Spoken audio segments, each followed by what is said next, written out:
Her Interactive's Nancy Drew PC games are kind of a big deal, both to me personally and in gaming history in general. The series has been running since 1998 with over 30 games released so far. I've talked before about how special these games are to me and about how influential they were in the world of point-and-click adventure gaming. I've also made multiple videos about how great the writing is. But you know, in a series with this many entries, they can't all be winners. Ransom of the Seven Ships is the 20th game in the series and was released in 2009. And it certainly is a game that exists.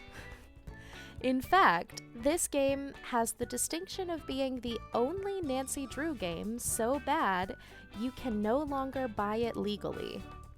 Before we move forward, I want to give a spoiler warning. This video contains major plot spoilers for Ransom of the Seven Ships and Stay Tuned for Danger, plus some very minor spoilers for other games in the series, namely The Final Scene, The Secret of Shadow Ranch, The Curse of Blackmore Manor, Danger by Design, White Wolf of Icicle Creek, and The Phantom of Venice. Nothing major, but some elements of those games are discussed. Let's address the controversy around this game first, because I know if I don't, people will ask about it in the comments. In July of 2020, Her Interactive removed Ransom of the Seven Ships from stores, citing racial insensitivity in their official statement on the delisting. In this game, the villain is a white, American man who uses two disguises. One of these disguises is a Jamaican beach bum, complete with a wig with locks and a fake accent. This is not what this video is about, but for the record, I do think this game's portrayal of Jamaican culture is deeply racist, which is why I've chosen not to show footage of it in this video. There's also the fact that a game set in the Caribbean has no actual Caribbean characters, and the fact that the plot is focused on following the footsteps of a Spanish colonizer with no acknowledgement of the deep scars Spanish conquest left on the region and its peoples. If the game hadn't already been taken down, I would honestly encourage my followers not to spend money on it. I respect Her Interactive for choosing not to continue to profit from a game that so prominently features harmful racial stereotypes. At the same time, I want to acknowledge that there are issues with cultural sensitivity in this series that go way beyond one game. For example, characters of color have consistently been voiced by white actors throughout the series. We shouldn't let companies off the hook because of one grand gesture, even if we have a lot of love and nostalgia for their creations. We can appreciate the work they've already done, like taking down this game, while still holding them accountable in the future. Unfortunately, cultural appropriation and literal blackface aren't the only issues with Ransom of the Seven Ships. I think this is one of the weakest games in the entire series, even without the obvious problematic elements. My biggest issue with it is that there's only one real suspect in a mystery game. For most of this game, there are only two human characters. I say human characters because the game treats Cuckoo the parrot and a pack of monkeys as if they have the same weight as a human suspect. They do not. Clearly, the parrot did not kidnap Bess, so calling Cuckoo or the monkeys suspects just feels a little silly. Of those two human characters, one of them is George. You know, Nancy's childhood best friend and Bess's cousin. George probably did not kidnap Bess, and even if she was going to kidnap her cousin, there would be no reason for her to go to an island in the Bahamas to do it.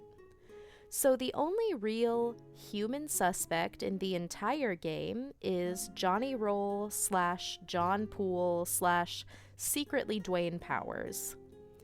Obviously, he did it. And yet, Nancy and George are surprisingly open-minded towards the only other person on the abandoned island where their friend just disappeared. They should be way more suspicious of this guy.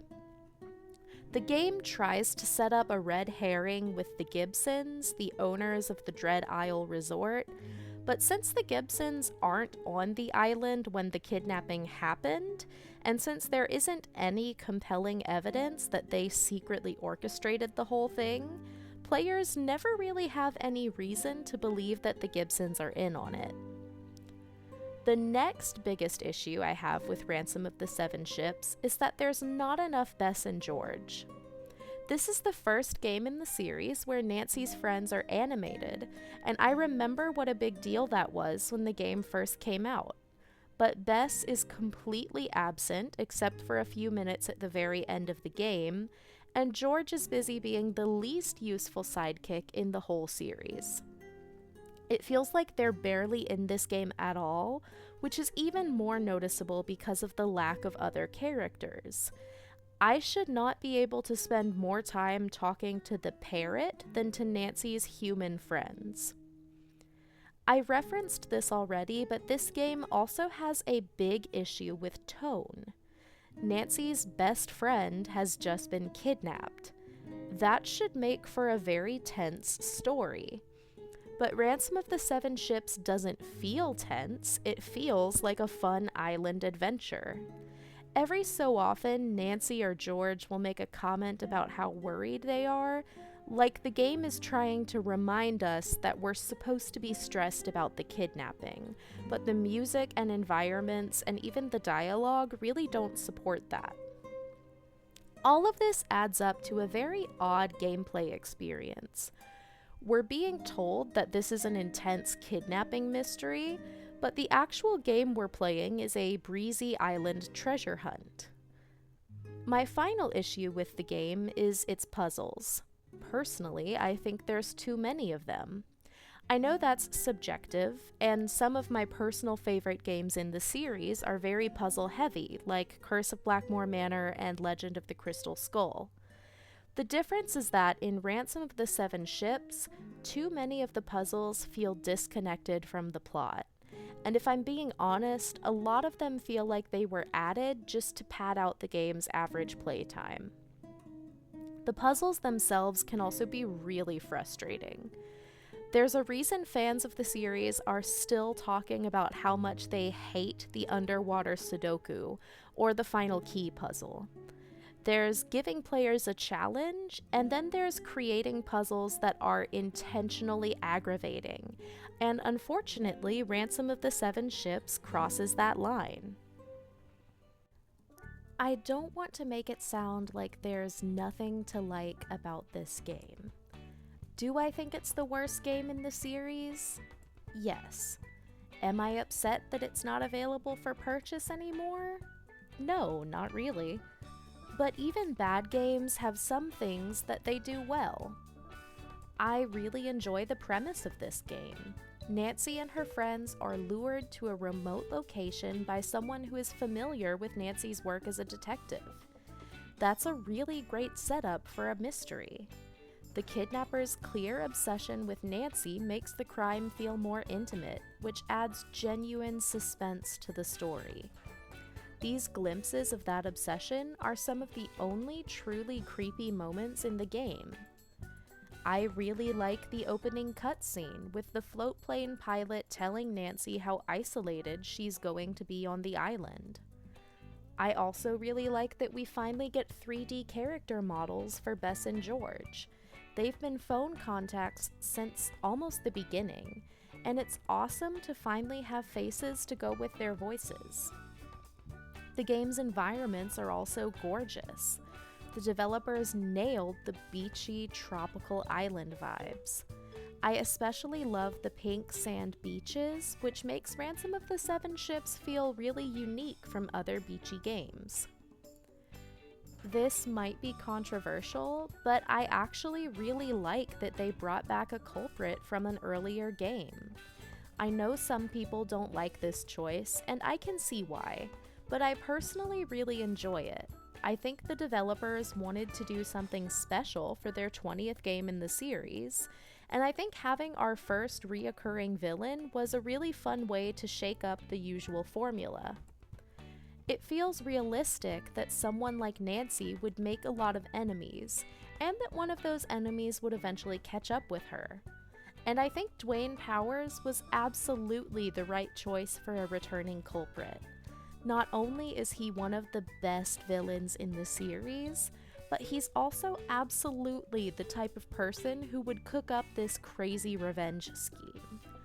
We already know from Stay Tuned for Danger that he's obsessive and has a flair for the dramatic. This kidnapping on a remote island is exactly the type of plot he would go for. Now that I've laid out my feelings on the game, let's talk about how I would fix it. Let's start with our boy Dwayne. I don't think the problem is that Her Interactive brought Dwayne back. I think the problem is how they did it. While I do think Dwayne is one of the most iconic villains in the series, he was the culprit in game number 2. Ransom of the Seven Ships is game number 20. That means there are 18 entire games between Dwayne's first appearance and his second. Stay Tuned for Danger came out in 1999. Ransom of the Seven Ships came out in 2009. That's a long time to expect fans to remember a character.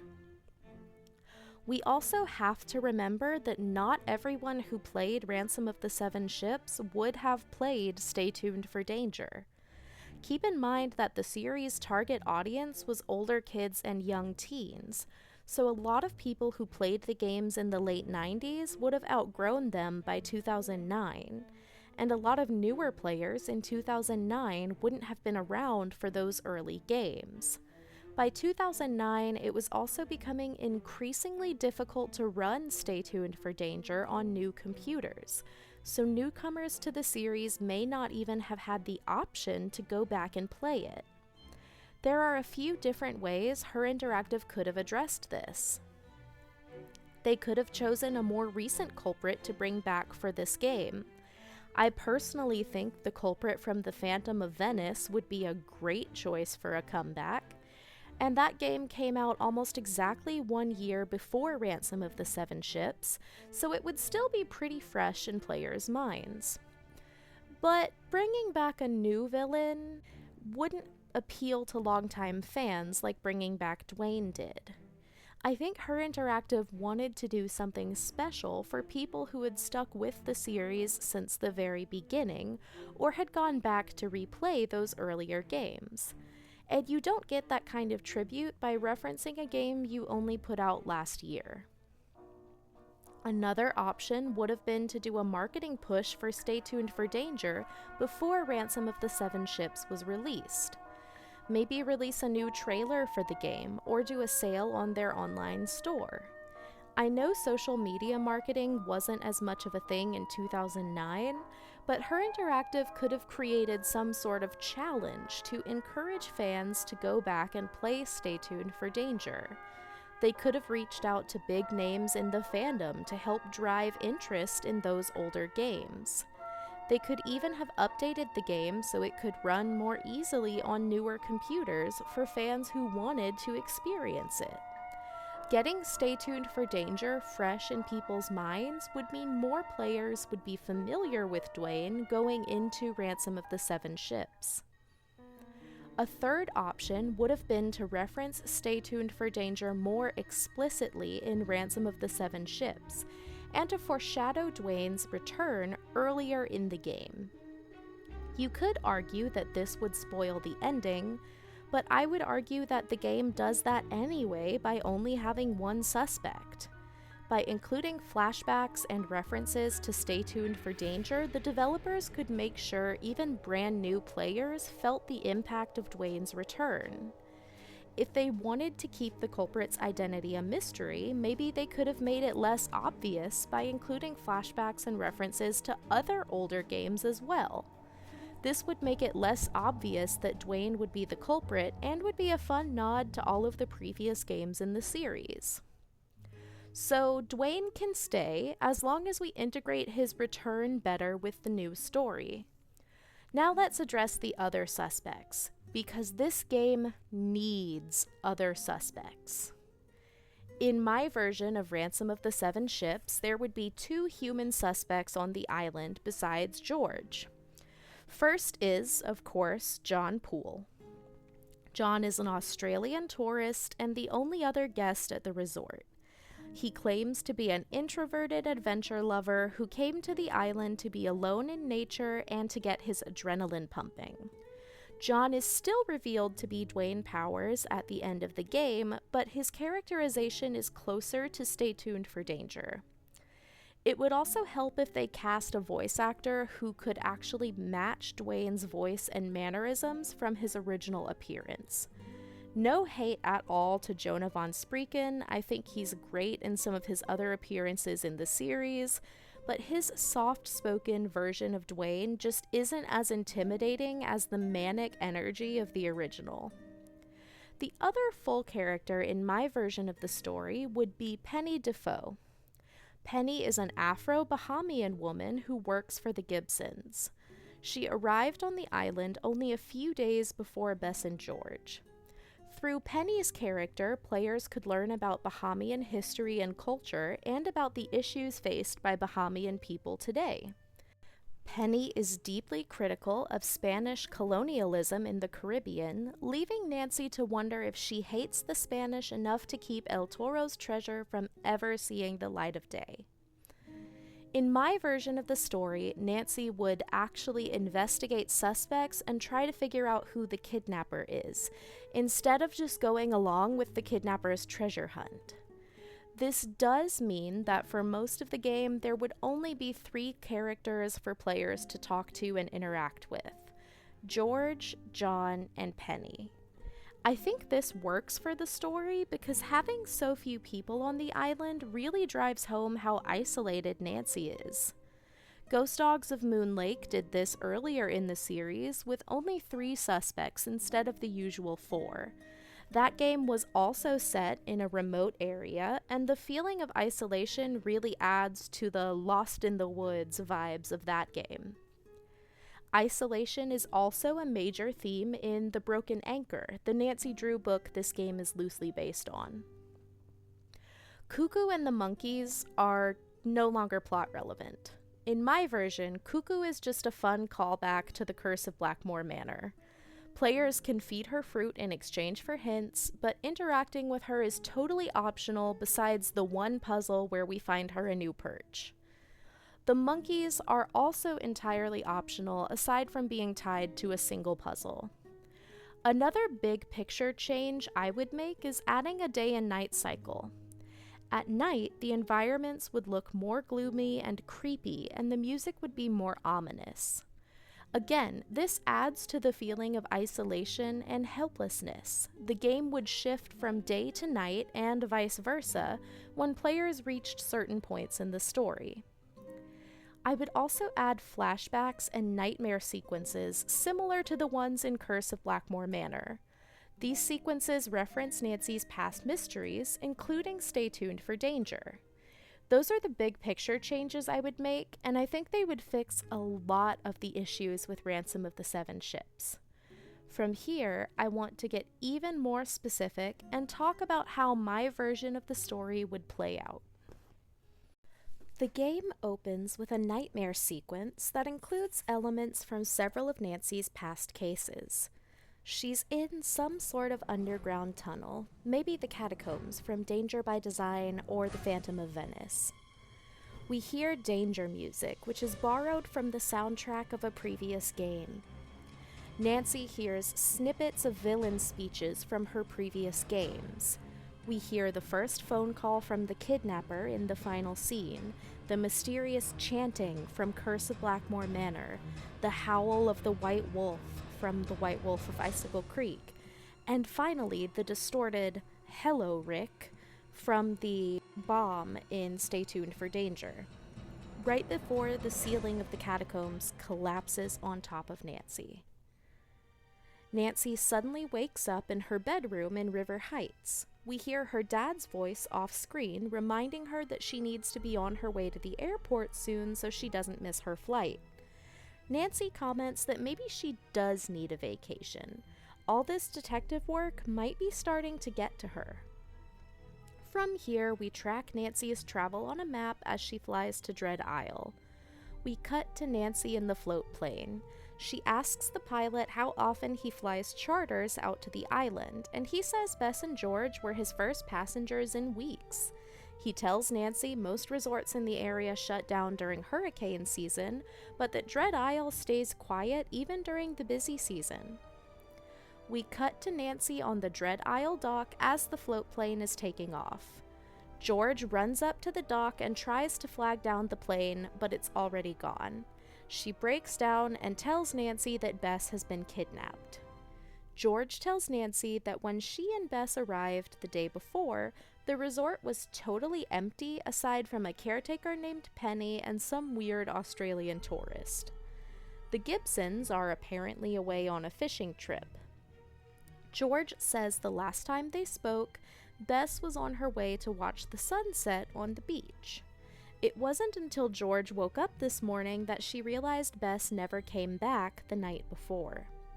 When George asked Penny to help her call the authorities, they found the resort office ransacked, the satellite phone vandalized, and a note from the kidnapper on the desk. George is currently working on repairing the phone, and she tells Nancy that Penny is in the office trying to determine if anything was stolen. Nancy's first tasks in the game are to talk to Penny, look around the resort, and fix the golf cart so she can go down to Sangre Beach and look for clues. We find Penny in the office. She seems friendly enough, and she tells Nancy she's sorry about what happened to Bess. Penny tells Nancy she's the resort's off-season caretaker, and she only arrived a few days before Bess and George did. Nancy asks how Penny got to the island when the pilot said he hadn't had passengers for weeks, and Penny reveals that she sailed. She says she grew up in this area and has been sailing its waters since she was a teenager.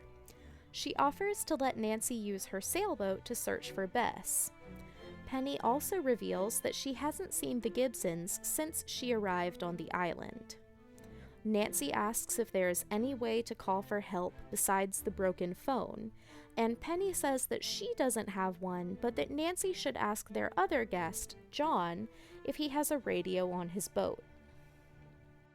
After talking to Penny, Nancy snoops around the resort. She finds a world map with several points marked and realizes that each mark is in a place where she solved a mystery. She also finds a stack of newspapers related to her past adventures, which makes it clear that someone at the resort has been keeping tabs on her. The resort has lots of little references to past games, like Cuckoo the Parrot, a boxed set of the Light of Our Love soap opera, a Poppy Dada painting, a stack of Glam Glam fashion magazines, and a shelf full of Charlena Purcell romance novels. Are these just cute Easter eggs, or are they further proof of the kidnapper's obsession with Nancy and her travels? After fixing the golf cart, Nancy drives to Sangre Beach. Here she finds Bess's sandal and meets John Poole, the only other guest at the resort. John is unfriendly and claims not to know anything about what happened to Bess. Nancy asks about a radio, and he says his boat does have one, but it was destroyed by monkeys.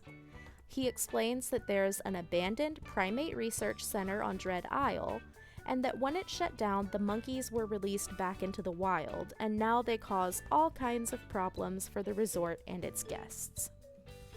After meeting John, Nancy completes the puzzle from the kidnapper's note and discovers El Toro's journal. Nancy returns to the resort to ask George and Penny about the treasure. George doesn't know much more than Nancy does, but Penny is both surprisingly knowledgeable and unexpectedly bitter about El Toro. She tells Nancy about all the historic atrocities committed in the Bahamas by the Spanish, and complains about treasure-hunting tourists who come to the islands to investigate without any consideration for the ecosystem or for the people who live there. After this, Nancy solves a puzzle to decode the journal. She learns that El Toro and his men were shipwrecked on Dread Isle, and that El Toro hid his treasure somewhere on the island. The journal contains clues to the treasure's location. After Nancy decodes the journal, she gets a call from George on the radio. George tells her that the sun will set soon, and the generator at the resort is damaged. Nancy needs to fix the generator, or they'll be trapped in the dark with no security system. Nancy solves a puzzle to fix the generator. Afterwards, she finds evidence that it was tampered with. She also finds a torn piece of flannel fabric and comments that it looks familiar. Fixing the generator triggers the switch from day to night. In a cutscene, Nancy eats dinner with George and Penny. Penny mentions that she invited John, but he refused to join. George talks about the strange noises she's heard and says they may not be alone on the island. Penny shrugs this off, saying George is probably just stressed about her cousin's disappearance. Nancy wants to go back out and keep searching for Bess, but Penny warns her that the island can be dangerous at night and that she'll need safety equipment. Nancy has to gather the safety equipment, which leads to a couple more puzzles. Nancy drives around the island, which is much spookier at night, complete with darker, creepier music. She's able to solve several of the puzzles from El Toro's journal, but eventually she's unable to progress until daylight. This triggers the end of the nighttime segment, and Nancy goes to bed. We get another cutscene with more nightmares about Nancy's previous cases. When Nancy wakes up and steps outside in the morning, she finds a note from the kidnapper on the resort's front door. The message is made of cut-out letters. Nancy searches inside the resort for a book or magazine the letters could have been cut from, but she isn't able to find one with a font that matches the note. Nancy needs a battery for the bat detector to solve the next of El Toro's puzzles. Penny suggests she go to the abandoned primate research center to look for one, since some of the old equipment was left behind. Nancy has to solve a basic object interaction puzzle to get into the research center using tools from the resort to break in through a window. Inside, Nancy finds the battery she needs. She also finds evidence that someone has been camping out in the research center. She finds a sleeping bag, shelf-stable food, and other survival gear, plus equipment for spying on the resort, like binoculars and a recording device. Even more worrying, Nancy finds a folder full of information about her past cases, including newspaper clippings and other publicly available information, but also private information like copies of police reports, Nancy's travel records, and even interviews with people she met in these past cases. Nancy comments that someone has clearly done their research. Nancy continues to solve El Toro's puzzles until she gets trapped in one of the bat caves. We get to play as George for a while as she solves puzzles to rescue Nancy. Players can choose to play as Nancy or George as they run an errand for John, which involves playing a game with the monkeys to win back a part they stole from his boat. After this, John opens up a little and tells them that he left Australia after a business deal went bad. He hints that he had a falling out with one of his former clients and says that it got ugly. He says he's been trying to keep a low profile ever since. After this, Nancy has to find Cuckoo a new perch for puzzle reasons. After Nancy gives her the new perch, Cuckoo repeats a conversation she overheard, which makes it clear that the kidnapper has a personal vendetta against Nancy. This triggers the end of the second day. We get another cutscene, this time of Nancy and George eating dinner when a tropical storm hits. The storm traps them indoors, so Nancy takes this chance to do some snooping in the resort. Players get to go back and forth between playing as Nancy and playing as George, as George distracts suspects so Nancy can snoop through their rooms. When Penny is distracted, Nancy investigates the resort's main office. She finds the resort's guest logs for the summer, including familiar names like Sunny June, Beatrice Hotchkiss, and Owen Spader. She also finds emails showing that Penny has been corresponding with Ed and Bet Raleigh, the owners of Shadow Ranch, whom Nancy previously helped find a lost treasure based on historic documents. This proves that Penny knew of Nancy's reputation before they met. When Nancy investigates John's room, she finds it completely empty. It looks like John isn't actually staying in his room at the resort. Nancy suspects that he only booked the room so he'd have a seemingly legitimate reason to be on the island. After all this good old-fashioned snooping, Nancy can confront the suspects about what she found. John claims that he doesn't use his room because he prefers sleeping under the stars, but that the Gibsons don't allow camping on their property, so he had to book a room as a cover. Nancy asks if he's ever camped out in the abandoned primate research facility, and he gets defensive and shuts down the conversation. When Nancy confronts Penny, she tries to deny emailing the Raleighs, but when Nancy threatens to tell Ed and Bet that Penny may have been involved in their niece's disappearance, Penny caves. She says she thought she recognized Nancy's name on the resort reservation and decided to look her up. When she realized that Nancy was a famous detective who had found multiple lost treasures, Penny thought she might be able to find El Toro's lost cargo. Penny is sick of all of the amateur treasure hunters coming to the resort, and she had hoped that if the treasure was found, they would stop coming, and the resort could focus on catering to visitors who actually cared about the ecology and culture of the Bahamas. Penny claims she planned to talk to Nancy about all of this, but that it seemed inappropriate after Bess was kidnapped. After Nancy has confronted all the suspects, she goes to bed. She has another nightmare, but this time when she wakes up, she has a heart-to-heart with George.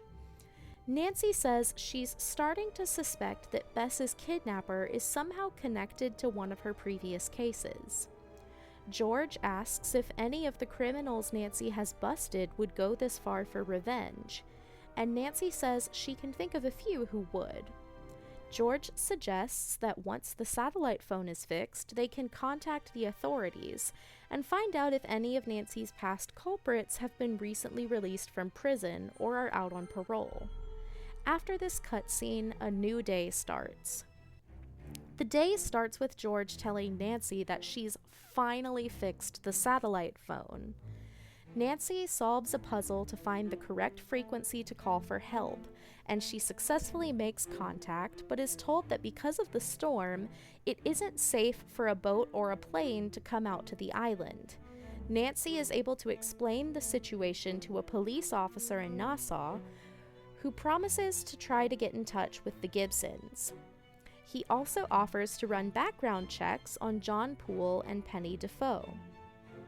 After this, George uses the satellite phone to connect with American authorities so she can find out which of Nancy's past culprits are currently out of prison. This means George is more or less out of play for the rest of this day. With the promise that help is on the way, Nancy continues searching for El Toro's treasure. Now that Penny is being honest about her own interest in finding it, Penny can show her the journal, and together they're able to decode the final clue.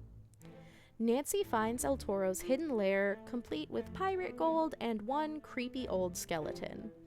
She gathers proof to take back to the kidnappers, who will hopefully exchange it for Bess. As Nancy is leaving El Toro's lair, she gets a call on the radio from George. the police have discovered that John Poole doesn't exist. The man using that name is a fake. Nancy suddenly realizes who he must be, and she tells George to meet her at Sangre Beach. Nancy and George confront John. Nancy tells him she knows he kidnapped Bess, and she knows he's Dwayne Powers. She also realizes that he wanted her to know it was him. That's why he planted so many clues. The same flannel she found at the scene of the vandalisms in Stay Tuned for Danger, a note like the ones he sent to Rick Arlen, and using his old alias, Owen Spader, to book a room at the resort. Dwayne goes on a megalomaniacal rant like the one at the end of Stay Tuned for Danger. He blames Nancy for ruining his life, and he wanted to return the favor. He found a remote location with a real-life mystery that would keep her busy while he took his revenge. He didn't actually care if she found the treasure. He just wanted to scare her by kidnapping and threatening her friend before he took his revenge. Dwayne tries to attack Nancy and George, triggering a chase scene. Nancy has to lead him back to the beach where she found El Toro's journal and push him into the hole where the journal was buried. Failing to do this will trigger a game over. Once Dwayne falls into the hole, George is able to help Nancy restrain him. Nancy and George find Bess locked up below decks on Dwayne's boat, and the game ends with a cutscene as the three friends are reunited. Penny arrives with the police, and Dwayne once again vows revenge on Nancy as he is arrested. In the endgame voiceover, Nancy tells us that Dwayne is currently in a jail in Nassau while authorities in the US and the Bahamas argue over jurisdiction, since he committed crimes in both countries. We learn that the Bahamian and Spanish governments are fighting over which country has a right to El Toro's treasure, with Penny leading a campaign to keep this part of her country's history in a local museum. The Gibsons, who were away visiting family during the events of the game, are expanding the resort to include a greater focus on the history and culture of the Bahamas, with Penny and other locals serving as consultants. Nancy concludes by saying that she, Bess, and George are back on their way to River Heights, and that she hasn't had any nightmares since Bess was rescued. Putting Dwayne behind bars a second time has reaffirmed to Nancy that her work as a detective is worth it. And that is everything I have to say about Ransom of the Seven Ships. I hope you guys enjoyed. I hope this was a fun way to revisit my personal least favorite game in the series and look at ways that it could have been done differently or potentially could be done better in a remake someday. I try to look at the positives in these games and find things that I connect with and that I find compelling instead of just ragging on the ones I don't like. So I hope that this was as fun for you as it was for me. If you enjoyed this video, please like, subscribe, and comment and let me know what your most disappointing video game is. Not necessarily your least favorite, but the one that disappointed you the most. I would love to hear it. I hope you guys have a wonderful day, and I will see you soon. Bye!